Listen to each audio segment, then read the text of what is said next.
நம்முடைய ஆண்டவராக இயேசு கிறிஸ்துவினாலும் உங்களுக்கு கிருபையும் சமாதானம் உண்டாவதாக. ஆமென் சொல்லுவோம். ஒவ்வொரு தடையும் சொல்லித்தர நினைக்கிறேன். நாளாக நம்ம இருக்கிறோம். போதகர் உடனே சொன்ன உடனே எல்லாரும் ஒரு ஆமேன் சத்தமா சொன்னாங்க. இன்னொரு ஆமேன் ஸ்தோத்திரம்.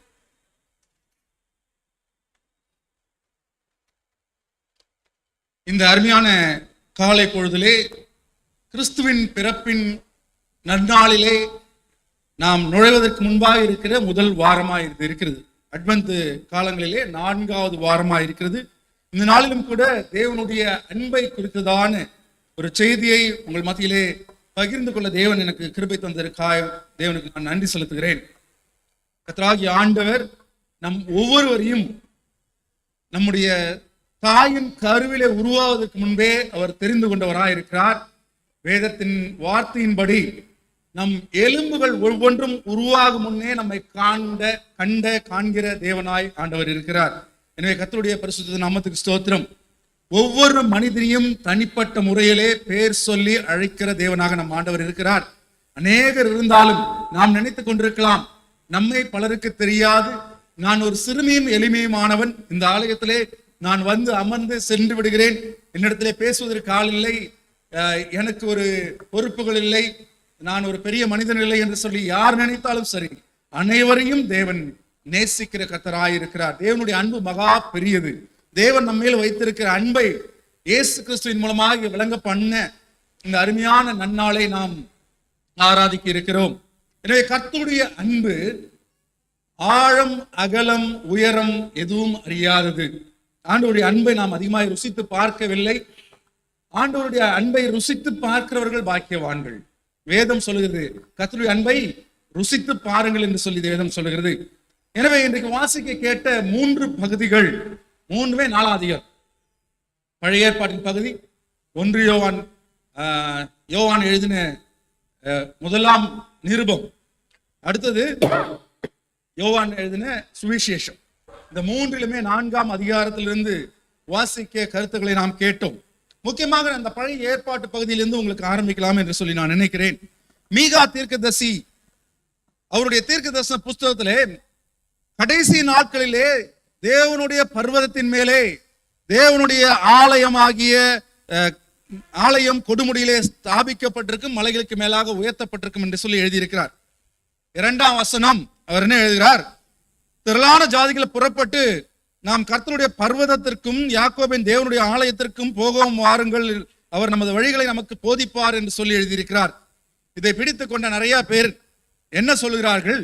இந்த தீர்க்கதரிசன வசனத்தை நேரடியாக நிறைவேறப் போகிற காலங்களுக்காக அவர்கள் காத்து கொண்டிருக்கிறார்கள். எப்படி மேசியா வருவார் என்று சொல்லி இன்னுமாய் யூத மக்கள் காத்து கொண்டிருக்கிறார்களோ அவர்களைப் போலவே இவர்களும் காத்து கொண்டிருக்கிறார்கள். அநேக தீர்க்கதரிசன வசனங்கள் சொல்லப்பட்டிருக்கின்றன. இயேசுவாகிய நம்முடைய ஆண்டவர் இந்த உலகத்திலே பிறந்த போது எல்லா தீர்க்கதரிசனம் விரைவாக ஒவ்வொன்றாய் நிறைவேறின. இயேசு இன்னும் வரவில்லை, அவர் இனிமேல் தான் வருவார், வந்து ஒரு ராஜ்யத்தை ஸ்தாபிப்பார் என்று சொல்லி கர்த்தருடைய வசனத்தை அறியாதவர்கள் இன்னும் காத்து கொண்டிருக்கிறார்கள். அவர்கள் சொல்லுகிற ஒரு வார்த்தையும் இதுதான். நீங்க அடிக்கடி டிவியில நியூஸ்ல பார்த்திருக்கலாம், இஸ்ரவேல் தேசத்திலே மிக அதிகமான சென்சிட்டிவான மிக அதிக பிரச்சனைக்குள்ள ஒரு இடம் எது என்று சொன்னால் இந்த டெம்பிள் மவுண்ட் என்று சொல்லப்படுகிற இந்த பர்வதம். இந்த பர்வதத்தை குறித்து ஒரு சில முன்னுரைகளை உங்களுக்கு நான் சொல்ல விரும்புகிறேன். முதலாவது, இந்த பர்வதத்தை குறித்து நாம் எங்கே பார்க்கிறோம் வேதத்தில் என்று சொன்னால், ஆபிரகாம் தன்னுடைய மகன் ஈசாக்கை பலி செலுத்த ஒரு மலைக்கு அழைத்து செல்கிறான். மோரேப் என்று சொல்லப்படுகிற அந்த மலைக்கு அழைத்து சென்று அந்த இடத்துல ஈசாக்கை கட்டி விறகுகளின் மேலே வைக்கிற ஒரு சம்பவத்தை நாம் பார்க்கிறோம். அந்த மலை இதுதான். அது மட்டுமல்ல, அதற்கு பின்பாக தாவீது இந்த இடத்தை தெரிந்து கொள்கிறான். தாவீதின் நகரத்துக்கு மிக அருகாமையில் இருக்கிற இந்த இடம்.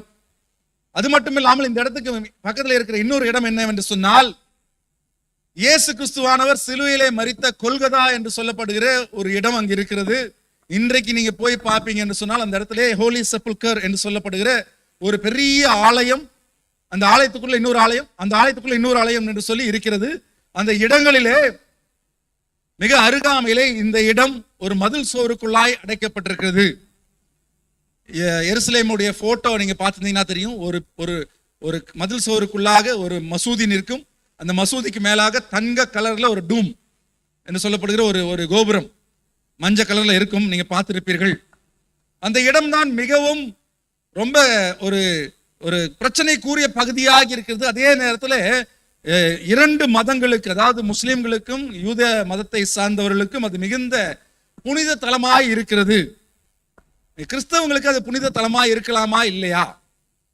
நிறைய பேர் சொல்லும்போது என்ன சொல்றாங்க, நாங்க ஹோலி லேண்ட் டூர் போறோம் என்று சொல்லுகிறார்கள். அப்படி இருக்கலாமா? அது புனித தலமா? இந்த 4ஆம் அதிகாரம் 2ஆம் வசனத்தை நிறைய பேர் பிடித்துக் கொண்டு என்ன சொல்கிறார்கள், ஆண்டவர் இஸ்லாமியர்களுக்கு மட்டும் கட்டளையிடவில்லை, எங்களுக்கும் கட்டளையிட்டிருக்கா. நீ போய் என்ன செய்ய வேண்டும், எருசலேமிலே உன் கால்களை நிறுத்த வேண்டும், நீ போய் பார்க்க வேண்டும் என்று சொல்லி அநேக பேர் அநேக பணம் கொடுத்து ஒரு ஏஜென்ட்டை பிடிச்சி அதன் மூலமாய் போய் கொண்டிருக்கார்கள். அங்கிருந்து கைகளை விரித்து கால்களை விரித்து அங்க நின்று ஜெபம் பண்ற மாதிரி ஒரு போட்டோ எடுத்து போட்டு பத்திரிகையில போட்டு நீங்களும் வாங்க, உங்களையும் நாங்கள் கூட்டு போறோம், அப்படியே பரலோகத்துக்கு அனுப்பிடுவோம் என்று சொல்லி பல விதமான அட்வர்டைஸ்மெண்ட் நீங்க பார்த்துருக்கலாம். இதெல்லாம் எதுக்காக? பணம் சம்பாதிக்கிறதுக்காக தான், வேற எதுக்கும் இல்லை. நீங்க போகணுன்னா தாராளமாக போய் பார்த்துட்டு வரலாம், தப்பே இல்லை. அது புனித தலம் என்று சொல்லி வேதத்தில் எங்கும் சொல்லப்படவில்லை. அது மட்டும் இல்லாம நிறைய பேருடைய கோமாளித்தனங்களையும் பார்த்திருக்கிறேன். ஒரு நாள் ஒருத்தர் வந்தாரு, இந்த நம்ம லெக்லர் சர்ச்சில் நடந்த சம்பவம். வேற ஒரு சர்ச்சில் இருந்து ஒருத்தர் அங்கே போனாரு. ஒரு பையனுக்கு அங்கே குழந்தைக்கு ஒரு ஞானஸ்தானம் கொடுக்க போனாங்க. திடீர்னு கொண்டு போய் ஒரு குப்பையில இருந்து எதையோ எடுத்து அந்த தண்ணிக்குள்ள ஊத்தினாரு. அங்கிருந்து ஐயர் டென்ஷன் ஆயிட்டாரு. என்னையா ஊத்துனீங்க அப்படின்னா, ஐயா என்னையா ஊத்துனா என்னையா, அது வந்து யோர்தான் நதியிலிருந்து நான் எருசலேம்ல இருந்து ஒருத்தங்க தண்ணி கொண்டு அதை ஊத்து, என்ன யோர்தான் நதியிலிருந்து ஞானஸ்நானம் கொடுத்தா ஞானஸ்நானம் சொல்லி வேதத்தில் எங்கேயும் போடவில்லை. வேதத்தில் எல்லா இடங்களிலும் ஞானஸ்நானம் கொடுத்திருக்காங்க, எல்லா தண்ணியிலும் கொடுத்திருக்கார்கள், நாம் கொடுத்து கொண்டிருக்கோம். எனவே இந்த மாதிரியான ஒரு சடங்காச்சாரங்களை கிறிஸ்தவ சமுதாயத்தினர் விட்டுவிட்டால் நலமா இருக்கும். எந்த விதமான மந்திர சக்தியும் அந்த இஸ்ரவேல் தேசத்தில் இருக்கிற மண்ணுக்கோ அங்க இருக்க தண்ணிக்கோ இல்லை. அதை முதலாவது நாம் புரிந்து கொள்ள வேண்டும்.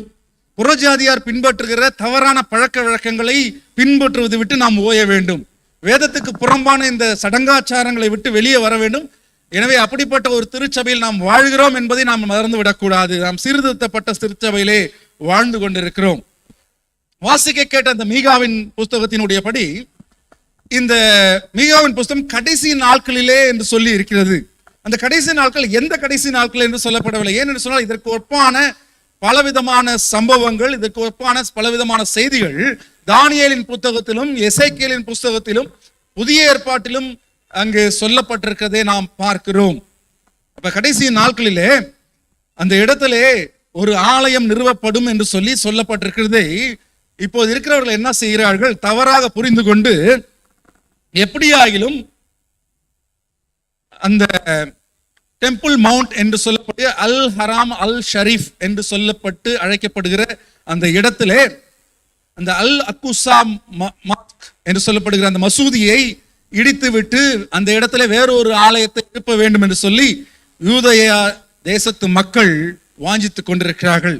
அவர்களுக்கு ஆதரவாகவும் அவர்களுக்கு எதிராகவும் பலவிதமான இயக்கங்கள், பலவிதமான பேரணிகள், பலவிதமான போராட்டங்கள் அனுதினமும் நடந்து கொண்டே இருக்கின்ற இந்த சம்பவம், இந்த இடத்தை குறித்து செய்தி வராத நாட்களே இல்லை என்று சொல்லும்படியாக இதற்கென்று தனியாக ஒரு தொலைக்காட்சி, இதற்கென்று தனியாக செய்தி போடுகிற நிறுவனங்கள் ஏராளமாக பெருகிவிட்டன.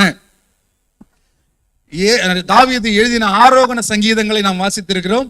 ஆரோகண சங்கீதம் என்றால் ஏறும்போது, அந்த எருசலேம் ஆலயத்தை பார்க்க ஏறும்போது பாடிக்கொண்டே செல்கிற சங்கீதம். எனவே இது உயர்ந்த மலையின் மேல் இருக்கிறது என்பது நமக்கு தெரியும். இந்த இடத்தில் தான் முதலாவது ஆலயத்தை சாலமோன் மன்னன் கட்டினான். அந்த இடத்தை தாவீது தெரிந்து கொண்டு அந்த இடத்தை பரிசுத்தப்படுத்தி அதற்கென ஏராளமான இரும்புகளை சவதரித்து வைத்த அந்த தாவீதை பார்த்து ஆண்டவர் சொல்கிறார், உன் கையிலான நீ நிறைய ரத்தம் சிந்தி விட்டாய், எனவே இந்த இடத்துல நீ எனக்காக ஆலயம் கட்ட வேண்டாம், கர்ப்ப பிறப்பாகிய உனது மகன் ஆலயத்தை கட்டுவான் என்று சொன்னபடி சாலமோன் பெரிய ஆலயத்தை கட்டி திரளான ஆடுகளை மாடுகளை பலி கொடுத்து அந்த இடத்துல விண்ணப்பம் பண்ணும்பொழுது அருமையான ஒரு விண்ணப்பத்தை பண்ணினான். என்ன பண்ணினான், இந்த திசையை நோக்கி இந்த ஆலயத்திற்கு வந்து ஏறெடுக்கிற மக்களுடைய ஜபங்களை நீர் கேட்டறலும் என்று சொன்னபோது தேவனுடைய மகிமை அந்த ஆலயத்துக்குள்ளாய் நிரம்பினதை நாம் பார்க்கிறோம். மனிதனால் கைகள் வேலைகளாலே கட்டப்பட்ட அந்த ஆலயத்திலே தேவனுடைய மகிமை நிரம்பும் என்று சொன்னால், கை வேலை இல்லாத உங்கள் என்னுடைய இருதயமாகிய ஆலயத்திலே பரிசுத்த ஆவியானவர் நம்மை நிறைக்கும் பொழுது நம்முடைய ஆண்டவராகிய மகிமை நம் ஒவ்வொருவரையும் நிரப்பப்பட வேண்டும். அப்படி நிரப்பப்படுவது அதிக நிச்சயமாக இருக்கிறது. இந்த முதலாவது ஆலயம் நேபுகாத்நேச்சார், இரண்டாம் நேபுகாத்நேச்சாரால் இடிக்கப்பட்டு போய்விட்டது. தரையோடு தரையாக இடிக்கப்பட்டு போய்விட்டது. அதற்கு பிறகு இரண்டாம் ஆலயத்தை கிறிஸ்து பிறப்பின் ஒரு 560 வருடங்களுக்கு முன்பாக இரண்டாவது ஆலயம் சைரஸ் என்ற மன்னனால் கட்டப்பட்டது. சைரஸ் என்ற மன்னன் இஸ்ரவேலின் மன்னன் அல்ல, யூதேயாவின் மன்னன் அல்ல, அவன் பெர்ஷியாவின் மன்னன். இன்றைக்கு இருக்கிற ஈரான் நாட்டினுடைய ஒரு மன்னனாக இருக்கிறான். அவன் மனதிலே ஆண்டவர் ஏவி எஸ்ராவின் மூலமாகவும் நெகேமியாவின் மூலமாகவும் இன்னும் பலர் மூலமாக இந்த இரண்டாவது ஆலயத்தை இதே மலை மேட்டிலே கட்டினார். அந்த இரண்டாவது ஆலயமும் கிறிஸ்து பிறந்து முடிந்ததுக்கு அப்புறம் இயேசு கிட்ட சீஷர்கள் வந்து சொல்லுவாங்க, இந்த ஆலயத்தை பாருங்க ஆண்டவரே என்று சொல்லும்போது ஆண்டவர் சொன்னார், இந்த இடத்துல இருக்கிற இந்த ஆலயத்தில் இருக்க இடமெல்லாம் ஒரு கல்லின் மேலே ஒரு கல் இராதபடி இடிக்கப்பட்டு போய்விடும் என்று ஆண்டவர் சொன்னார். அதே போல இடிக்கப்பட்டு போய் இந்த இடத்தை எருதுகளை பூட்டி ஏர் உழுதார்கள். இரண்டாவது ஆலயம் இடிக்கப்பட்டு போய்விட்டது. மூன்றாவது ஆலயம் கட்டப்படுகிறது. மூன்றாவது ஆலயமும் இடிக்கப்பட்டு போய்விட்டது. இப்படியாக அந்த இடத்திலே அல் அக்வசா என்று சொல்லப்படுகிற டூம் ஆஃப் ராக் என்று ஆங்கிலத்தில் சொல்வார்கள், ஒரு மலை மேலே ஒரு கல் மேலே ஒரு மசூதியை கட்டி வைத்திருக்கிறார்கள். முஸ்லிம்கள் என்ன நினைக்கிறார்கள், அந்த கல் மேலதான் அவர்களுடைய நபி ஏறி பரலோகத்துக்கு போனார் என்று சொல்லி அவர்கள் விசுவாசிக்கிறார்கள். அந்த இடத்தை விட்டுவிட மனதில்லாத இருக்கிறார்கள். பலவிதமான சண்டைகள் கான்ஸ்டன்டைன் காலத்திலிருந்து பலவிதமான சண்டைகள் இந்த டெம்பிள் மவுண்ட்டுக்காக நடைபெற்று கொண்டிருக்கிறது. சொல்ல போனா இந்த பிரசங்கம் பத்தாது, சொல்லிட்டே இருக்கலாம். கடைசியாக ஒத்தமான் துர்க்ஸ் அந்த இடத்தை பிடித்து வைத்திருந்தார்கள். அவர்களிடத்திலிருந்து கடைசியாக பல அக்ரிமெண்ட் மூலமாக பாலஸ்தீனியர்கள் இடம் என்று சொல்லி ஜோர்டான் மன்னன் வசமாக அந்த இடம் இருந்தது. அதை வெஸ்ட் பேங்க் என்று சொல்லி மேற்கு கரை என்று சொல்லி அழைத்துக் கொண்டிருந்தார்கள். அது 1967 ஆண்டு வரை இஸ்ரவேலின் பகுதியாக இருக்கவில்லை. 6 ஆண்டு யுத்தம் என்று சொல்லப்படுகிற 6 நாள் யுத்தம் என்று சொல்லப்படுகிற 6 டே வார் என்பதன் மூலமாக அந்த இடம் இஸ்ரவேல் மக்களுக்கு சொந்தமாக ஆனது. இஸ்ரேலிய பாராட்ரூப்பர்ஸ் என்று சொல்லப்படுற பாராசூட் மூலமாக குதிக்கிற வீரர்கள் அங்கே குதித்து அந்த இடத்தை இஸ்ரவேல் வசமாக்கி கொண்டார்கள். ஆனாலும் அந்த இடம் இன்றைக்கு வரை இஸ்ரவேலருக்கு முழு சொந்தமாக இல்லை. ஏன் என்று சொன்னால் அதற்கு பலவிதமான சிக்கலான காரணங்கள் இருக்கின்றன.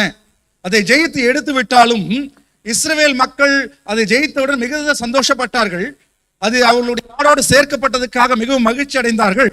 ஆனால் இஸ்ரவேலின் மக்களுடைய யூத மக்களுடைய ரபிகள் என்று சொல்லவிட ரபனைஸ் என்று சொல்லப்படுகிற அவர்களுடைய சமயத்தின் யூத சமயத்தின் குருமார்கள் என்ன சொல்லிவிட்டார்கள், இஸ்ரவேலர்கள் யூதர்கள் அதற்குள்ளாய் பிரவேசிக்க வேண்டாம், நீங்கள் பிரவேசிப்பது மிகுந்த ஜாக்கிரதையா இருக்க வேண்டும். ஏன் என்று சொன்னால் உங்களை அறியாமல் நீங்கள் அந்த மகா பரிசுத்த ஸ்தலத்துக்குள்ளாய் பிரவேசித்து விடுவீர்கள், அது சரியானது அல்ல.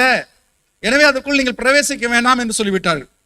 யூத மக்களுக்கு அது பெரிய ஆச்சரியம். எப்படி நம்ம இடம், நம்ம ஜெயிச்சிட்டோம், நம்ம எடுத்துட்டோம், ஆனா அதுக்குள்ள பிரவேசிக்க வேண்டாம் என்று சொல்லி நம்ம சமய தலைவர்களே சொல்லுகிறார்கள். ஏன்னு சொன்னால் வேதத்திலே சொல்லப்பட்டிருக்கிறது, பழைய ஏற்பாட்டிலே ஆசாரியர்கள் தவிர, அதுவும் பிரதான ஆசாரியர் தவிர யாரும் அந்த மகா பரிசுத்த ஸ்தலத்துக்குள்ளாய் பிரவேசிக்க கூடாது என்று சொல்லுகிற அந்த கட்டளைகளை அவர் இன்றைக்கு வரைக்கும் பின்பற்றி கொண்டு வருகிறார். இதெல்லாம் ஒரு முன்னுரை உங்களுக்காக சொல்லுகிறேன். அப்புறம் என்ன நடந்தது, நிறைய பேர் கேஸ் போட்டாங்க. இஸ்ரவேல் தேசத்துல கேஸ் போட்டு அவங்களுடைய சுப்ரீம் கோர்ட் வரைக்கும் அந்த கேஸ் போச்சு. அந்த கேஸ்ல கடைசியா தீர்ப்பு சொல்லப்பட்டது, எல்லா இஸ்ரவேலர்களுக்கும் எல்லா யூதர்களுக்கும் அந்த ஸ்தலத்திலே நுழைவதற்கு உரிமை இருக்கிறது, அதற்குள்ளே போய் தேவனை ஆராதிக்கிறதுக்கு உரிமை இருக்கிறது.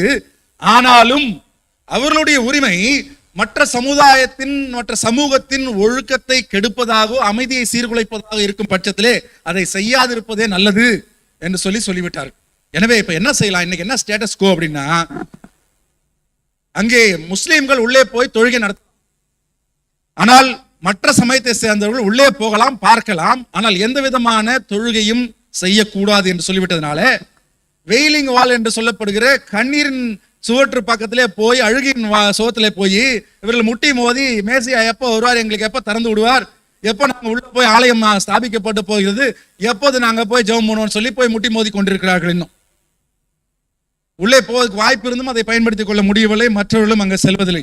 ஆனால் மீகா தீர்க்கதரிசி இதை குறித்து சொல்லியிருக்கிறார் என்று அவர்கள் நம்புகிறார்கள். நாம் அதை நம்புவதில்லை. ஏன் நாம் நம்புவதில்லை? நம் வேதத்தில் இருக்கிற ஒரு பகுதி, ஒரு தீர்க்கதரிசனம் இது ஏன் நான் நம்புவதில்லை என்று சொன்னால், ஆண்டவராகிய இயேசு கிறிஸ்து மிக தெளிவாக இதை சொல்லிவிட்டு போய்விட்டார். தேவன் சொல்லியிருக்கார். இன்னைக்கு வாசிக்க கேட்ட 1 யோவான் 4ஆம் அதிகாரத்தில் நாம் வாசிக்கிறோம், தேவன் அன்பாகவே இருக்கிறார், நான் தேவனை நேசிக்கிறேன் என்று சொல்லிவிட்டு நாம் மக்களிடத்திலே அன்பாக இருக்க வேண்டும் என்று சொல்லி வேதம் சொல்லுகிறது. நான் ஏற்கனவே சபையில் ஒரு தடவை சொல்லியிருக்கிறேன். இந்திய சட்டம், இந்தியன் பீனல் கோட் IPC 420 என்ன சொல்லுது? சீட்டிங் கேஸ்ல உள்ள பிடிச்சி போடலாம் ஒருத்தனு சொல்லுது. ஒருத்தரை ஏமாத்திட்டான்னா அவனை உடனடியாக கைது செய்து உள்ளே தூக்கி வைத்து விடலாம். அதனால தான் நிறைய பேர் சொல்லுவாங்க, சீட் பண்ணாங்கன்னா, நீ சரியான 420 இருக்கியா அப்படின்னு சொல்லுவாங்க, திட்டுவான். 1 யோவான் 4:20 என்ன சொல்லுது? யாரோ எடுத்தவங்க வாசிங்க.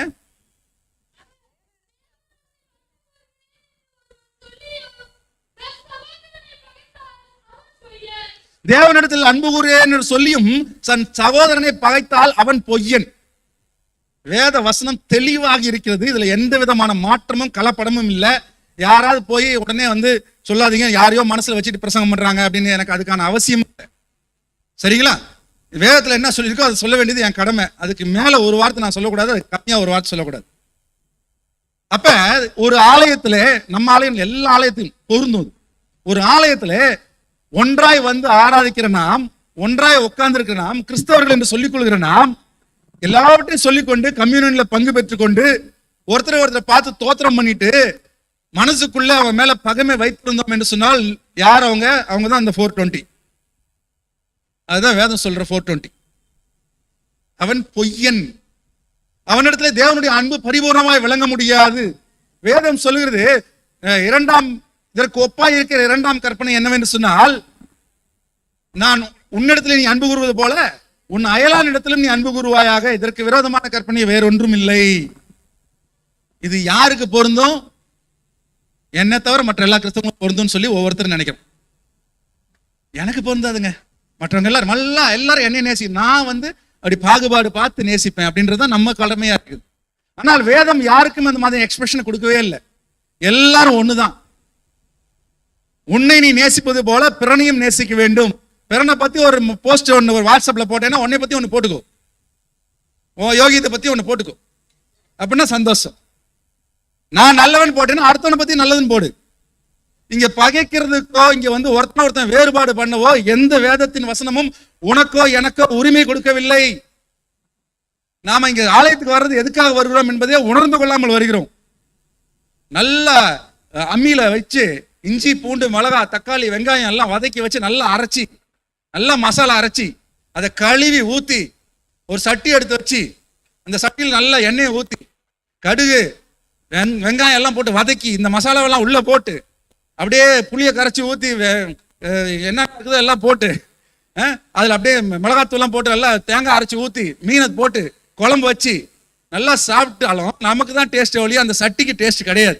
அந்த சட்டியில் எவ்வளோ சமைங்க, அந்த சட்டியில் மீன் குழம்பு வைங்க, கறி குழம்பு வைங்க, என்ன குழம்பு வேணாலும் வைங்க, அந்த சட்டி என்னைக்காவது உங்களை பார்த்து நல்லா இருந்துச்சு இன்னைக்கு கறி அப்படின்னு சொல்லியிருக்குதா?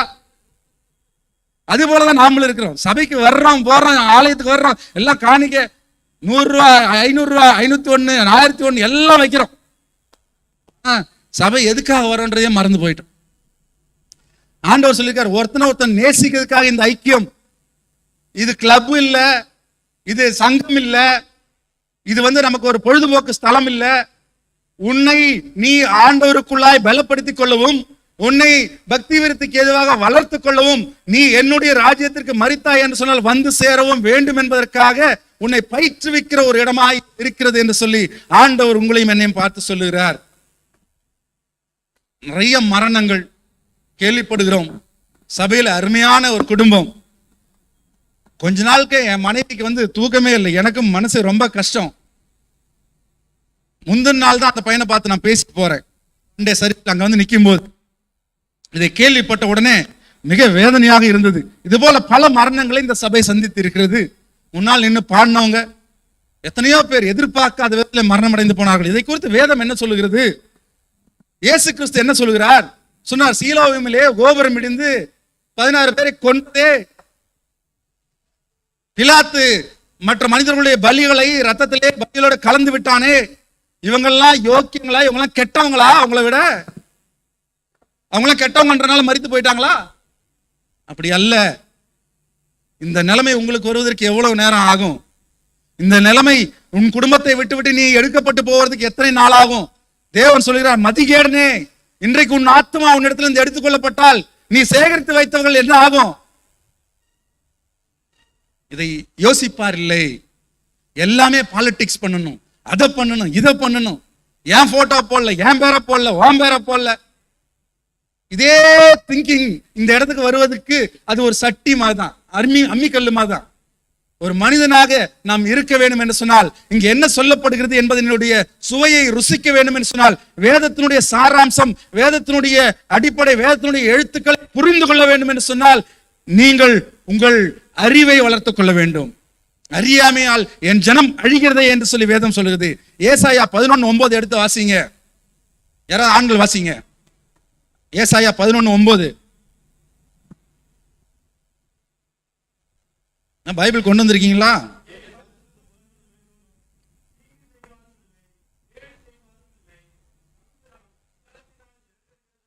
சமுத்திரம் ஜலத்தினால் நிறைந்திருக்கிறது போல் பூமி கர்த்தரை அறிகிற அறிவினாலே நிறைந்திருக்கும். கர்த்தரை அறிகிற அறிவினாலே நிறைந்திருக்கும். மீண்டுமாய் ஒரு தடவை சொல்லி பாருங்க மனசு. கர்த்தரை அறிகிற அறிவு எனக்கு இருக்கிறதா? கர்த்தரை நாம் அறிகிற விதமாக அறிந்திருந்தோம் என்று சொன்னால் என் அயலானை பார்த்து, என் சகோதரனை பார்த்து நான் ஒரு குறை சொல்ல மாட்டேன். என்னை போல அவனை நேசிப்பேன். இந்த அடிப்படை தத்துவத்திலே நாம் நிலைத்திருப்பதே இல்லை. அதை விட்டு சும்மா டைம் பாஸ்க்காக, சும்மா என் பெருமைக்காக நான் நான் நான் நான் எங்க ஓடி போய் என்னத்தை சேர்க்க போறீங்க? எவ்வளவு நாள் இப்படி அன்பில்லாதவர்களாய் நானும் கிறிஸ்தவன் என்று சொல்லி இந்த சட்டியாக வாழ்ந்து கொண்டிருக்க போகிறோம்? என்னைக்காவது ஒரு நாள் உணர்ந்து ஆண்டவருடைய பாதத்திலே மன்னிப்பு கேட்டு கண்ணீர் விட்டு அழுதால் உன் ஆத்துமாவை நீ காப்பாற்றிக் கொள்ளக்கூடும். போன வாரம் ஐயர் சொல்லிட்டு இருந்த அறிவிப்புல எனக்கு மனசுக்கு ரொம்ப கஷ்டமாச்சு. நல்ல வேலை இன்னைக்கு அறிவிப்புல நல்ல விதமா சொல்லிட்டாரு. எங்க வீட்டுக்கு வந்தாங்க, காணிக்க வாங்க வந்தாங்க, அதை போனாங்க, இதை போனாங்க. ஒரு ஆலயத்திலிருந்து ஒரு 4 பேர் இல்ல 2 பேர் உங்க வீட்டுக்கு வந்தாலே அவன் காணிக்க வாங்க வரான், எதுக்கோ வரான், அது அவன் இஷ்டம், அவன் கணக்கு கொடுத்துட்டு போறான். உங்க வீட்டுக்கு சர்ச்சு சார்பா நான் சும்மா வந்தாலும் கிடையாது, நான் சர்ச்சு சார்பா நான் வந்தேன்னா அது உங்க குடும்பத்துக்கு ஆசீர்வாதம். அது முதல்ல நம்புங்க. சர்ச்சில இருந்து வர ஒரு செக்ஸ்டன் வந்தாலும் உங்க குடும்பத்துக்கு ஆசீர்வாதம். அவனை ரிசீவ் பண்ணுங்க நல்லபடியா. அந்த மனிதனுக்காக அல்ல, ஆயிரத்துக்காக அல்ல, சபையின் சார்பாக தேவனுடைய வேதம் சொல்லுது. என்ன சொல்லியிருக்காரு பவுல் அப்போஸ்தலன்? எங்களை தேவ தூதனை போல ஏற்றுக்கொண்டீர்கள் சொல்லியிருக்காரு. தேவ தூதனை போல பவுலை ஏற்றுக்கொண்டார்கள். அது போல சபையிலிருந்து யார் வந்தாலும், யார் யாரெல்லாம் அவனை தேவதூதனை போல ஏற்றுக்கொள்கிறீர்களோ அவர்களுக்கு, அந்த குடும்பங்களுக்கு ஆசீர்வாதம் உண்டாகும். அதுல ஒரு குறை சொல்லிட்டு, அதுல ஒரு பிரச்சனை பண்ணிட்டு என்ன முடியுமோ அதை முடிஞ்ச வரைக்கும் கஷ்டப்பட்டு செஞ்சுட்டு தான் இருக்காங்க. எனவே கர்த்தருடைய வார்த்தைக்கு முதலாவது ஆண்டவரை அறிந்து கொள்கிற அறிவினாலே ஜலமானது சமுத்திரத்தை நிறைப்பது போல முதலாவது அறிவை பெற்றுக் கொள்ள வேண்டும். அறிவில்லாமல், அறிவு வளர்ச்சி இல்லாமல், வேதத்தை அறிகிற அறிவை கண்களை திறக்காமல் நாம் குறை சொல்லும் பொழுது நம் குடும்பம் ஆசீர்வாதமாக இருக்க முடியாது. அதனாலதான் அந்த பொண்ணுக்கு போய் ஆண்டவராக இயேசு கிறிஸ்து ஒரு அறிவை கொடுக்க வேண்டும், அவர் கண்ணை திறக்க வேண்டும் என்பதற்காக போய் ஆண்டவர் கேட்ட முதல் கேள்விதான், என் தாகத்திற்கு தா. ஆண்டவர் பார்த்து கேட்கிறார் அந்த பொண்ணுட்ட. அவர் கேட்கிறார், நீர் யூதனா இருக்க சமாரிய ஸ்திரியா என்னிடத்துல தாகத்துக்கு தா என்று எப்படி கேட்கலாம்? ஆண்டவர் சொன்ன, நீ போய் உன் புருஷனை கூட்டிட்டு வா. இந்த அம்மா சொல்லிச்சு, எனக்கு புருஷன் இல்லை. நீ சரியாக சொன்னாய், உனக்கு 5 புருஷர்கள் இருந்தார்கள். எத்தனை பேர் இருந்தாங்களாம்? 5 பேர். இது கதைன்னு சொல்லி கேட்காதீங்க, இது கதைன்னெலாம் சொல்லி கேட்காதீங்க. இன்னைக்கு நடந்துகிட்டு இருக்க நடப்பு தான் சொல்லிட்டு இருக்கேன் நான். ஒருத்தர் சிரிக்கிறாரு, அவருக்கும் கொஞ்சம் தெரியும், நிறைய பேர் பார்த்துருக்கிறார், நான் அவர் டிஸ்கஸ்லாம் பண்ணியிருக்கேன். நிறைய நடந்துட்டு இருக்கு. நாம் நினைத்து கொண்டிருக்கிறோம், ஒரு போன் எடுத்து வாட்ஸ்அப்ல ஒரு குட் மார்னிங், ஒரு குட் ஈவினிங் அனுப்பிட்டோம்னா யாருக்கும் தெரியாது, டெலீட் பண்ணிடலாம். நிறைய பேர் நினைச்சுங்க கடவுள் பார்க்கிறாருன்றது ரெண்டாவது. அடுத்தது கடவுள் கட்டாயம் பார்க்கிறாரு, எல்லாத்தையும் தான் பார்க்கிறாரு. இன்னைக்கு ஒரு போலீஸ் ஸ்டேஷன்ல போய் ஒரு கம்ப்ளைண்ட் கொடுத்து சைபர் கிரைம்ல இந்த மாதிரி அப்படின்னு சொல்லி நம்பரை கொடுத்துட்டா போதும். அந்த போனு வாங்கின அன்னையிலேருந்து, அந்த சிம்மு கார்டு போட்ட அன்னையிலேருந்து, நீங்க யார் யாருக்கெல்லாம் எத்தனை மணிக்கு மெசேஜ் அனுப்புனீங்க, எந்த நைட்ல அனுப்புனீங்க, எத்தனை மணிக்கு டெலீட் பண்ணீங்க, எல்லாமே எடுத்துடலாம். சபையிலே இப்படி இருக்கக்கூடாது, இது மாதிரியான கம்ப்ளைண்ட்ஸ் சபையில வரவே கூடாது, இந்த மாதிரியான பேச்சே வரக்கூடாது. முதல்ல தேவையில்லாத காரியங்களை விட்டு விலகி நாம் கர்த்தருக்குள்ளாய் நம்மை பரிசுத்தமாய் காத்துக்கொள்ள முயற்சி செய்ய வேண்டும். காரணம் இல்லாம நான் எதுவுமே சொல்லலை. இங்க ஆண்டவர் உங்க மனசுல பேசினார்னா ஆண்டவருக்கு இடம் கொடுங்க, ஆண்டவர் பேசுவதற்கு இடம் கொடுங்க. தேவனுடைய அன்பு உங்களுடைய உள்ளங்களிலே பெருக வேணும். அதுதான் இன்னையோட மெசேஜே. இன்னைக்கு டேக் ஹோம் வீட்டுக்கு எடுத்துட்டு போற மெசேஜ் என்னன்னா, நான் என்னிலே அன்பாய் இருப்பது போல என் தேவனை நேசிக்கிறார்.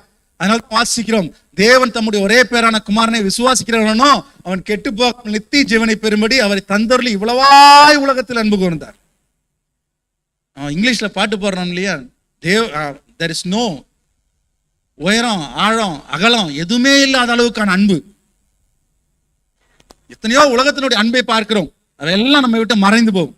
ஒருத்தர் பாடுறார், கணவனின் அன்பொரு நாள் அது கடந்தே போய்விடும், நம் மனைவியின் அன்பொரு நாள் அது மறைந்தே போய்விடும், பிள்ளையின் அன்பொரு நாள் அது பிரிந்தே போய்விடும், நாம் நண்பினோர் அன்பொரு நாள் அது நலிந்தே போய்விடும், என்றென்றும் மாறாதது என் இயேசுவின் தூய அன்பு, என் வாழ்வில் தீராதது என் தேவனின் தியாக அன்பு, அன்பு இயேசுவின் அன்பு அது அளவிட முடியாதது. அளவிட முடியாத இயேசுனுடைய அன்பை பிறனுக்கு காண்பிப்பதற்காக நாம் அழைக்கப்பட்டிருக்கிறோம். இந்த அம்மா சொல்றார், நாங்கள்லாம் இந்த மலையில தொழுது கொண்டு வந்தோம், என் மூதாதையர்கள் இந்த மலையிலே தொழுது கொண்டு வந்தார்கள், நீங்கள் எருசலேமிலே போய் தொழுது கொள்ள வேண்டும் என்று யூதர்கள் சொல்லுகிறீர்களே என்று சொன்னதுக்கு ஆண்டவர் தெளிவாக இயேசு கிறிஸ்து சொல்லிவிட்டார். அதனால்தான் நான் தைரியமா சொன்னேன் உங்களுக்கு. இந்த மலையிலே மாத்திரமல்ல, எருசலேமிலே மாத்திரமல்ல, என்ன சொன்னாரு, உலகம் எங்கும் பிதாவை தொழுது கொள்ளும் காலம் வருகிறது, வந்துருச்சு. அதனால்தான் இன்னைக்கு உட்கார்ந்து ஆண்டவரை தொழுது கொண்டிருக்கிறோம். எதுக்காக ஆண்டவர் சொன்னார்? யூதர்கள் மூலமாக ரட்சிப்பு வருகிறது. யூதர்கள் ஒரு சில முரட்டாட்டமா இருந்ததுனால புறஜாதிகள் மத்தியிலே இந்த மீட்பை கொடுக்கிறதுக்கு ஆண்டவருக்கு சித்தமாகிவிட்டது. நல்லா ஞாபகம் வச்சுக்கோங்க, நம்ம உட்கார்ந்திருக்கிற இந்த இடத்தை உட்காருவதற்கு நம் பெற்றோர்கள், நம் மூதாதையர்கள் கொண்ட விசுவாசம் தான் காரணம். நம்ம மூதாதையர்கள் விசுவாசிக்கலன்னா பிரதர் கிறிஸ்டோபர் இங்க உட்கார்ந்துருக்காரு, அவருக்கு மூதாதையர்களுக்கு அவர் தான் காரணம். ஒருவேளை நம்ம மூதாதையர்கள் காரணமா இருக்கலாம். யாரெல்லாம் கிறிஸ்துவை விசுவாசித்தார்களோ, யாரெல்லாம் கிறிஸ்துவை விசுவாசித்து ஏற்றுக்கொண்டார்களோ அவர்கள் மூலமாக இந்த பாக்கியத்தையும் ஸ்லாக்கியத்தையும் நாம் பெற்றிருக்கிறோம்.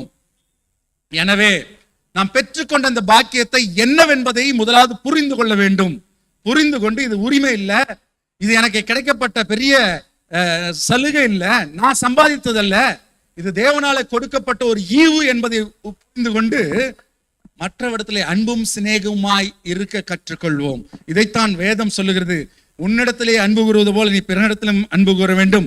நான் என் பிதாவை நேசிக்கிறேன், நான் கிறிஸ்தவன், என் மெம்பர்ஷிப் எங்க இருக்குது, என் பேர் எங்க இருக்குது, என் அட்டை காணோம் என்று சொல்லுறதுக்கு முன்னால் நாம் யோசிச்சு பார்க்கணும். அட்டை வைக்கிறதுக்கு நீ அருகதை உள்ளவனா என்று சொல்லி நாம் யோசித்து பார்த்துக் கொள்ள வேண்டும். முதல்ல என்னை யோசித்து பார்த்து தேவனுடைய அன்பை யாரா இருந்தாலும் பிறனுக்கு காண்பிப்பதற்கு நம்மை தேவன் பக்குவப்படுத்த வேண்டும் என்று சொல்லி நாம் தேவனிடத்திலே வேண்டிக் கொள்வோம். கர்த்ததாமே அந்த நல்ல அறிவையும் நல்ல ஸ்லாக்கியத்தையும் பாக்கியத்தையும் கிருபையும் உங்களுக்கும் எனக்கும் தந்தருள்வாராக. ஆமென். ஜெபம் செய்வோம்.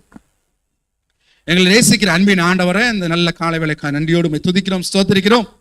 அருமை தேவனே, நீர் சொன்ன வார்த்தையை மாத்திரம் சொன்னேன் ஆண்டவரே, அப்பிரோஜமான ஊழியக்காரன் கடமையை மாத்திரம் செய்தேன். உமது நாமத்தை நீர் மகிமைப்படுத்திக் கொள்ளும் சுவாமி. இந்த ஆலயத்தில் வந்திருக்கிற உமது அருமை பிள்ளைகளை உங்களுடைய கரத்தில் கொடுக்கிறேன். பூமி இந்த சமுத்திரமானது தண்ணீரால் நிறைந்தது போல எங்கள் ஒவ்வொருவருக்கும் ஆண்டவரே உம்மை அறிகிற அறிவினாலே எங்களை நிரப்புவீராக சுவாமி. ஏதோ சடங்காச்சாரமாக நாங்கள் எங்கள் வாழ்க்கையை, எங்களுடைய நாட்களை கடத்தாமல் உமக்கு முன்பாக உண்மையும் உத்தமும் உள்ளவர்களாக நாங்கள் வாழும்படி, உமக்கு பிரியமானவர்களாய் நாங்கள் நடந்து கொள்ளும்படி, இந்த சபைக்குள்ளாய் வருகிற ஒவ்வொருவரையும் சிநேகிக்கும்படி அறிவியும் கிருபையும் எங்களுக்கு தந்தருள்வீராக. உமது நாமத்தை சபையோடு சேர்ந்து உயர்த்த, உமது நாமத்தை மகிமைப்படுத்த, உமக்கு பிள்ளைகளாக வாழ எங்களுக்கு கிருபை செய்தலும். எங்கள் மீட்பர் இயேசுவின் இனிய நாமத்தில் ஜெபிக்கிறோம் வல்ல பிதாவே, ஆமென். பரலோகத்திற்கிற என் பிதாவின் சித்தத்தின்படி செய்கிறவனே பரலோக ராஜ்யத்தில் பிரவேசிப்பானே அல்லாமல் என்னை நோக்கி கர்த்தாவே கர்த்தாவே என்று சொல்கிறவன் அதில் பிரவேசிப்பதில்லை.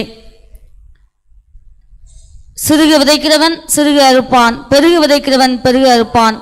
அவனவன் விசனமாயும் அல்ல கட்டாயமாயும் அல்ல தன் மனதில் நியமித்தபடியே கொடுக்க கிடவன். உற்சாகமாய் கொடுக்கிறவனத்தில் தேவன் பிரியமாயிருக்கிறார். நன்மை செய்யவும் தான தர்மம் பண்ணவும் மறவாதங்கள். இப்படிப்பட்ட பலிகளின் மேல் தேவன் பிரியமாயிருக்கிறார். நாம் யாவரும் எழுந்து காணிக்கை பாடலாக கிறிஸ்தவ கீர்த்தனைகளிலே 65வது பாடல் 19வது பாடலை நாம் பாடுவோம். கீர்த்தனை 65, 19.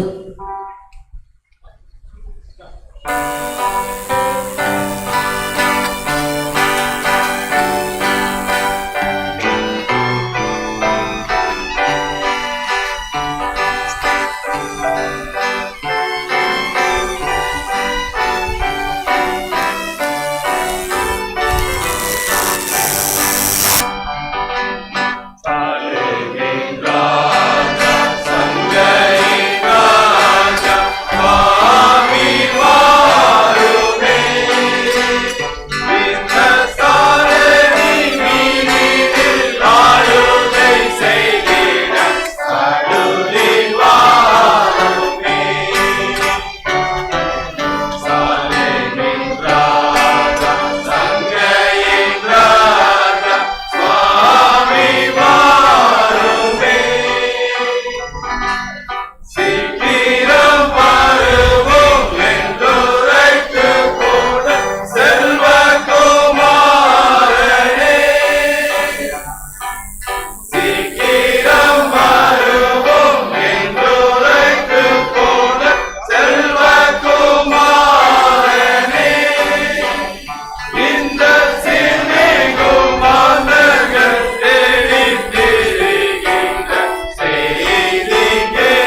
என்னோடு தன்மைகள் ஆவல்களும் அனைத்தும் கிறிஸ்துவுக்கே. என்னோடு தன்மைகள் ஆவல்களும் அனைத்தும் கிறிஸ்துவுக்கே. நம்மையும் நாம் படைத்த காணிக்கை மானிடத்தில் ஒப்பு கொடுத்து ஜெபம் செய்வோம். அன்பின் பிதாவே, வானத்திலும் பூமியில் உள்ளதெல்லாம் உடையதானவரே, உடைய கரத்திலே பெற்ற ஆசீர்வாதத்தில் ஒரு சிறிய போதிய மகு காணிக்கையாக செலுத்தியிருக்கிறோம். இந்த காணிக்கைகளையும் காணிக்கை பிடித்த ஒவ்வொரு கரங்களையும் ஆஸ்வதியும் எங்களே உமக்கு காணிக்கையாக கொடுக்கிறோம். எங்களுடைய ஆவி ஆத்மா சதத்தை உமக்கு பிரியமானது உமக்கு சுத்தமானதை செய்ய எங்களை பலப்படுத்தியர்களும் பல்வேறு விதமான ஸ்தோத்திர காணிக்கைகள், பிறந்தநாள் காணிக்கைகள், திருமண காணிக்கைகள், சந்தா காணிக்கைகள், எல்லா காணிக்கைகளையும் ஏற்று அங்கீகரித்து கர்த்தர் உம்முடைய நாமத்தினாலே ஒவ்வொருவரையும் ஆஸ்வதிக்க வேண்டும் என்று இயேசு கிறிஸ்து மூலமாய் கேட்கிறோம் பிதாவே.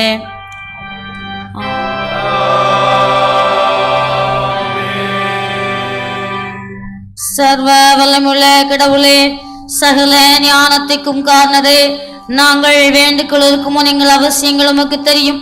நாங்கள் அறியாமல் கேட்கிறோம் என்பது உமக்கு தெரியும். தேவரீர் எங்கள் பலவீனங்களை பார்த்து இறங்கி நாங்கள் எங்கள் அபாத்த நிமித்தம் துணிந்து கேட்க கூடாதவைகளும் எங்கள் குருட்டாத்த நிமித்தம் கேட்க தெரியாதவைகளையும் உம்முடைய குமாரன் எங்கள் கர்த்தருமாகிய இயேசு கிறிஸ்துவின் புண்ணியங்கள் நிமித்தம் எங்களுக்கு அனுகிரகித்தருளும்.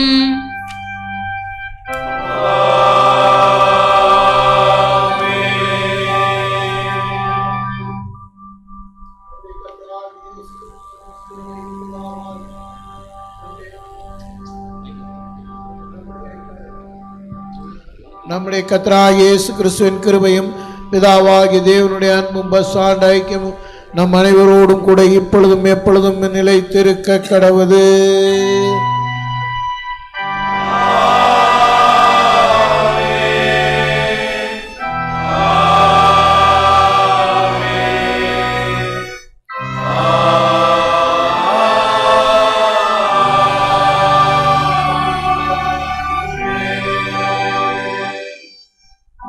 ஆராதனைக்கு ஆரம்பமாக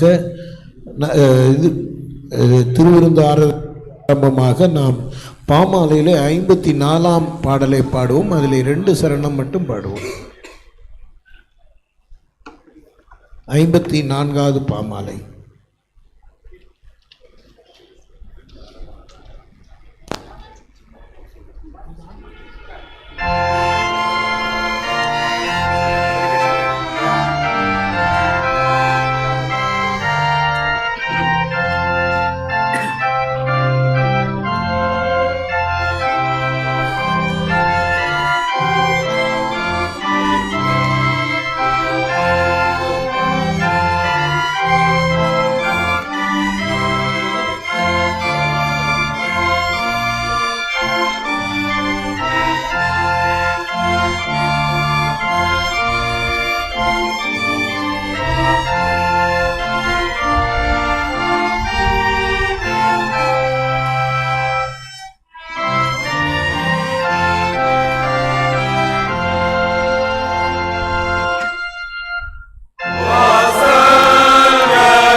இதோ சகோதர சகோதரிகள் ஒருமித்து வாசம் பண்ணுகிறது எத்தனை நன்மையும் எத்தனை இன்பமானது.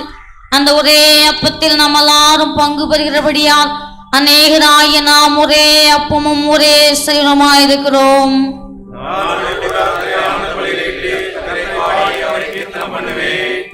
ஜெபம் செய்வோம். இயேசுவே உத்தம பிரதான ஆசாரியரே, நீர் முதல் சீஷமத்தில் பிரசன்னமாயிருந்தது போலவே எங்கள் மத்தியிலும் பிரசன்னமாயி அப்பத்தை பிக்கில் எங்களுக்கு வெளிப்படுத்தியும் நீரே பிதாவோடும் பரிசுத்தாவியோடும் சதாகாலம் ஒரே கடவுளாய் ஜீவித்து அசாலிதீர்.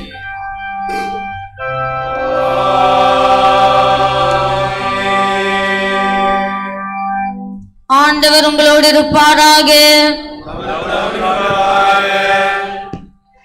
உங்கள் இருதயத்தை உயர்த்துங்கள். நம்முடைய ஆண்டவராகிய கடவுளுக்கு தோத்திரம் செலுத்த கடவோம். ஆண்டவரே, பரிசுத்த பிதாவே, சர்வ வல்லமையுள்ள நித்திய கடவுளே, நாங்கள் எக்காலத்திலே விடத்தில் உமக்கு ஸ்தோத்திரம் செலுத்துறது தகுதியும் நீதியும் எங்களுக்கு விசேஷித்த கடமையுமா இருக்கிறது. உமது குமாரன் எங்கள் ஆண்டவருமாய் இயேசு கிறிஸ்து மூலமாக நிர்வாணங்களையும் பூமியும் அவில் எல்லாவற்றையும் சிருஷ்டித்தீர். மனிதனையும் உமது சாயலாக உண்டாக்கினீர். அவன் பாவத்தில் விழுந்த போது புது சிருஷ்டியின் முதற்பலனாக நீர் அவனை மீட்டுக் கொண்டீர். ஆதலால் துதரோடும் பிரதான துதரோடும் சர்வேந்தோடும் நாம் சேனைகளின் கர்த்தாய் தேவனே, நீ பரிசுத்த பரிசுத்த பரிசுத்த வானம் மேன்மையால் நிறைந்திருக்கின்றன. உன்னதமாகிய தேவனுக்கே மேன்மை உண்டாதாக இடைவிடாமல் மேல் ஸ்தோத்திரிக்கிறோம். கர்த்தரை நாமத்தினாலே வந்தவரும் வருவரும் ஸ்தோத்திரிக்கப்பட்டவர். உன்னதத்திலே ஓசன்னா. ஆம் பிதாவே, ஆம் பிதாவே, நீர் பரிசுத்தர், நீர் தோத்திரிக்கப்பட்டவர். தேவரீர் மனிதல் உருக்கமாக அன்பு கூர்ந்து ஒரே பேரான குமாரன் ஆகிய இயேசு கிறிஸ்து எங்கள் தன்மையிலே தரித்துக் கொள்ளவும்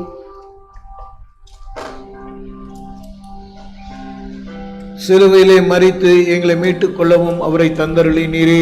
அவர் சிலுவையிலே ஒரே தரம் தம்மை தாமே ஏகபலியாக ஒப்பு கொடுத்து சர்வலோகத்தின் பாவங்களை நிவர்த்தி செய்வதற்கு நிறைவும் பூரணமும் போந்ததுமான பலிகளையும் காணிக்கைகளையும் பரிகாரத்தையும் செலுத்தினும் அல்லாமல் தமது அருமையான மரணத்தை என்றைக்கும் நினைப்பூட்டும் ஞாபகத்தை ஞாபகித்து தாம் திரும்ப வரணும் நாங்களை அனுசரித்து வரும்படி தமது பரிசு சுவிசேஷத்தில் கட்டளையினாரே.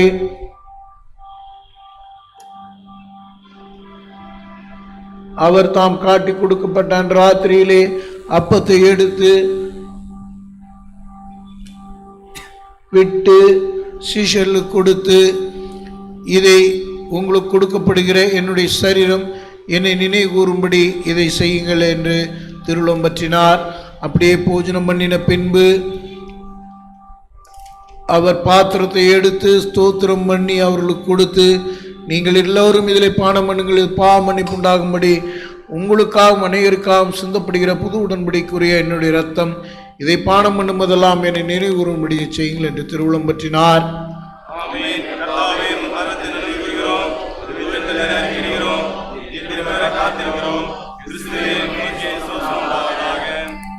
அதனால் பிதாவே, உமது குமாரன் ஆகிய எங்கள் ஆண்டவரின் அருமையான பாடுகளையும் மரணத்தையும் மகிமையான உயிர்த்தெழுதலையும் பரமேறுதலையும் நினைவு கூர்ந்து முத அடியார்களாகிய நாங்கள் அவருடைய கட்டளைப்படியே அவர் திரும்பி வரும் மூலமும் அவரை நினைவு கூர்ந்ததை செய்கிறோம். அவர்கள் எங்களுக்காக நிறைவேற்றின பூர்ண மீட்புக்காக உமக்கு நன்றி செலுத்துகிறோம்.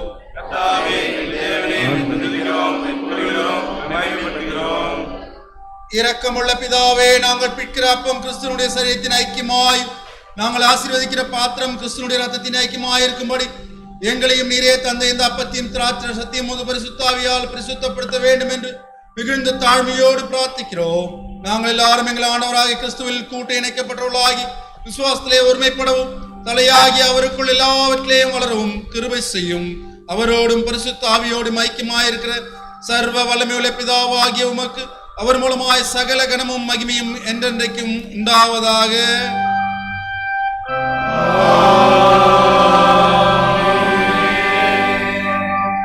நமது ரட்சகராகிய கிறிஸ்து கற்பித்தபடி நமக்கு அருளப்பட்ட தைரியத்தோடு சொல்லுவோம். பார்மடத்திலே எங்கள் பிதாவே, உம்முடைய நாமம் பரிசுத்தப்படுவதாக, உம்முடைய ராஜ்யம் வருவதாக, உம்முடைய சித்தம் செய்யப்படுவது போல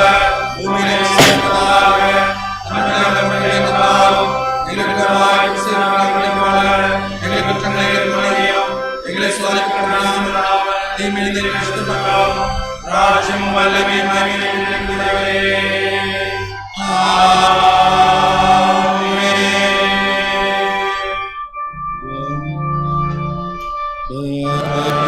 தோடும் பக்தியோடும் தூய சிந்தையுள்ளோரா சபையாரமர்ந்து நிற்க ஆசீர்வாத வெள்ளலாம் தேவசுதன் கிறிஸ்து நாத ராஜனாய்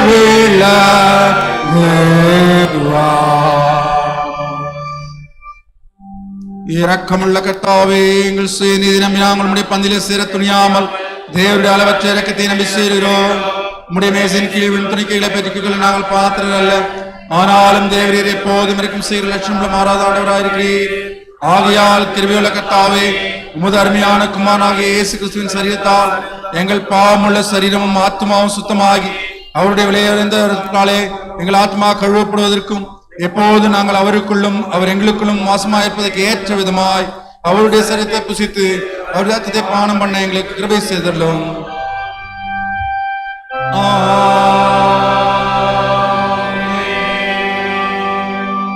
நாம் கிறிஸ்துவின் சரீரத்தின் ஐக்கியமாய் இருக்கிறது அல்லவா?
பந்தி ஆயத்தமாக இருக்கிறது. யாவரும் முன் வந்து எடுத்து வாங்கி செல்லுமாறு உங்கள் அன்போடு வேண்டுகிறோம்.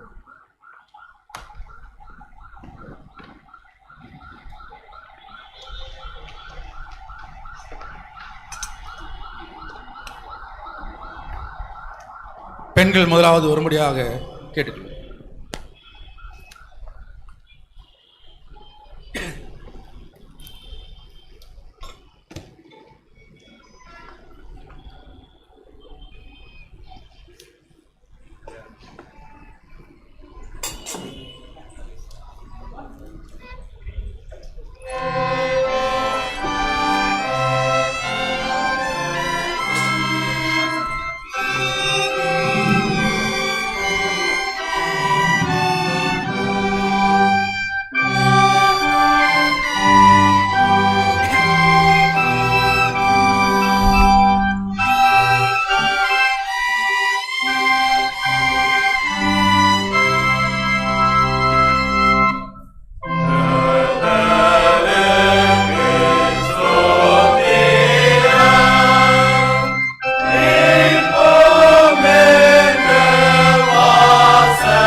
தேங்காய் எண்ணெய்.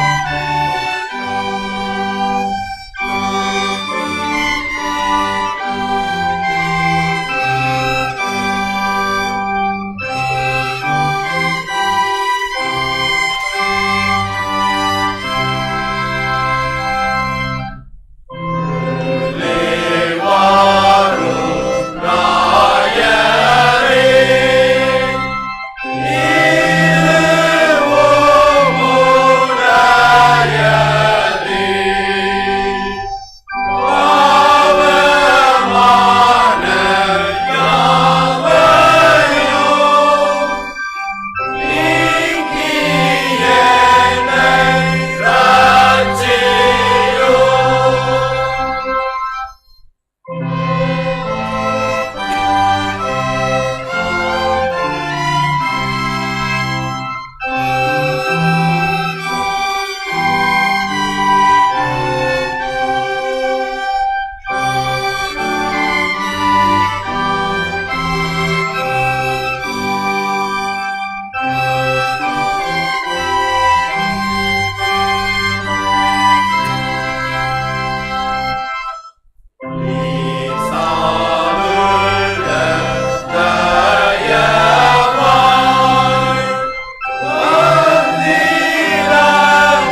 இது ஜெபம் பண்ணுவோம். அன்புள்ள இயேசுசாமி, இந்த அப்பத்தையும் திராட்சை ரசத்தையும் ஆசீர்வதித்தாரும். இதை உண்ணுகிற நாங்கள் பரிசுத்தப்பட, ஆத்மத்திலும் சரீரத்திலும் பரிசுத்தப்பட ஆசீர்வதித்தாரும். இயேசுவின் மூலம் வேண்டிக் கொள்கிறோம் பிதாவே. இது உங்களுக்காக சிந்தப்படுகிற கிறிஸ்து இயேசுவின் சரீரம். உங்கள் சரீரத்தையும் ஆத்மாவையும் காக்கடவது. இது உங்களுக்காக சிந்தப்படுகிற கிறிஸ்து இயேசுவின் இரத்தம். உங்கள் சரீரத்தையும் ஆத்மாவையும் காக்கடவது.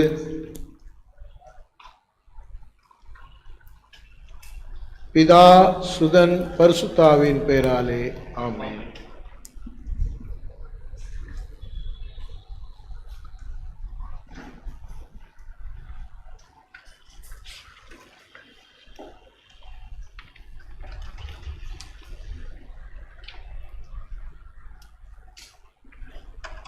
திருவிருந்தை ஏற்றுக்கொண்ட பின்பு நாம் ஆண்டவரிடத்திலே நன்றி சொல்லும் வகையிலே நாம் இந்த ஜெபத்தை ஏறெடுப்போம்.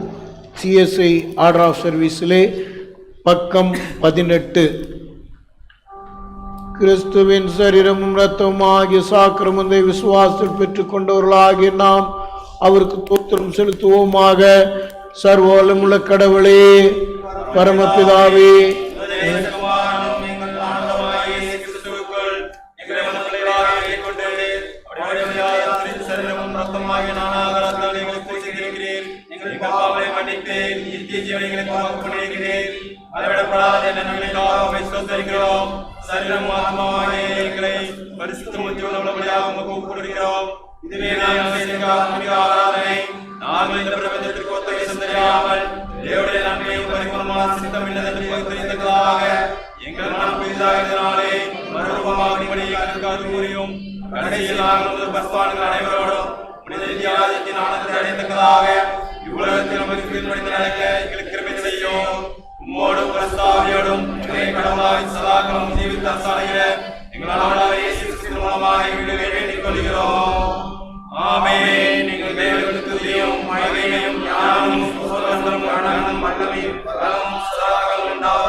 எல்லா புத்திக்கு மேலான தேவ சமாதானம் உங்களோடு இருந்து நீங்கள் தேவனையும் அவருடைய குமாரனாகிய நம் நாதர் இயேசு கிறிஸ்துவை பற்றிய அறிவிலும் அன்பிலும் நிலைத்திருக்கும்படி உங்கள் இருதயம் சிந்தையும் காக்க கடவுது. பிதா, குமாரன், பரிசுத்தாவியாகிய சர்வ பொருந்திய தேவனுடைய ஆசீர்வாதம் உங்களுக்குள்ளே இருந்து எப்பொழுதும் உங்களோட நிலைத்திருக்க கடவது.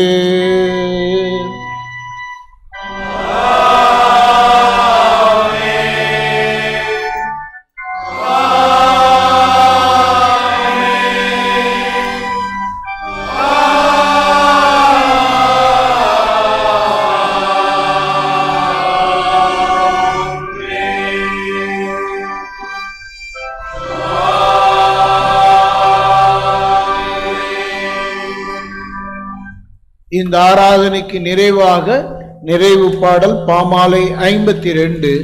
பாமாலை 52.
ஜெபம் செய்வோம்.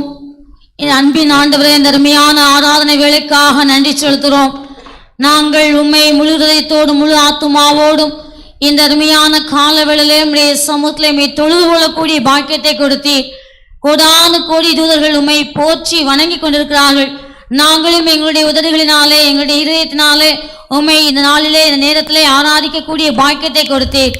நாங்கள் இந்த நாளிலே இந்த ஆராதனையிலே கலந்து கொண்ட நாங்கள், சத்திய வசனத்தை கேட்ட நாங்கள், உண்மையாகவே எங்களிலே இருக்கிற எல்லா குறைபாடுகளையும் உம்மோடு கூட ஐக்கியப்படுத்த இந்த பந்தியிலே நாங்கள் பங்கு கொண்ட அந்த பந்திக்காகவும் நன்றி செலுத்துகிறோம்.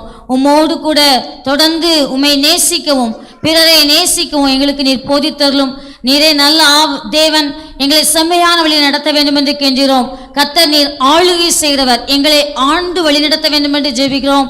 இந்த நாட்களிலே நாங்கள் உம்முடைய வருகைக்காக ஆயத்தப்படுகிறோம்.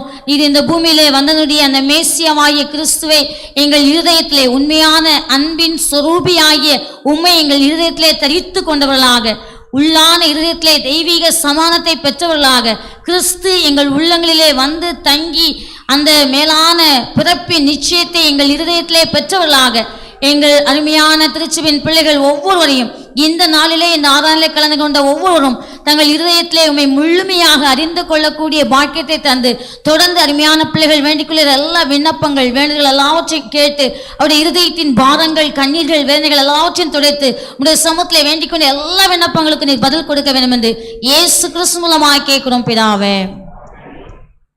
கர்த்தர் உங்களோடு இருப்பாராக. சமாதானத்தோட சென்று வர கடவோம்.